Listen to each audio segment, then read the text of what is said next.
Familia mmoja kutoka eneo la Watamu inalilia haki baada ya kijana yao mwenye umri wa miaka 16 kupigwa na kujeruhiwa na maafisa wa polisi kutoka kituo cha polisi cha Kizingo, kaunti ndogo ya Malindi, kaunti ya Kilifi. Inadaiwa kijana huyo ambaye ni mwanafunzi wa kidato cha 3 katika shule ya sekondari ya Barini alikuwa kwenye matatu kuelekea nyumbani pale alipotofautiana na mzee mmoja na akapelekwa katika kituo hicho na matatu hiyo, ambapo maafisa wawili wanadaiwa kumwadhibu vibaya kwa kutumia mbao.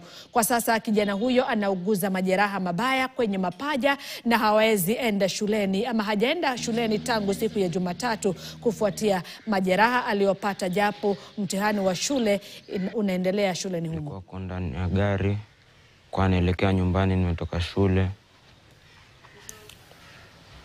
Kwa naongea story na marafiki zangu kwenye gari. Mzee fulani akaanza kutuambia sisi tuna tabia mbaya.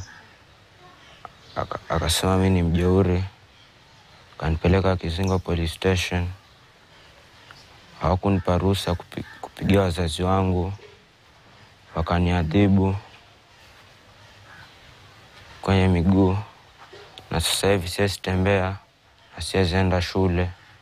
Mtoto alikuwa ameumia hizi sehemu za mapaja, mpaka damu ilikuwa imeclot.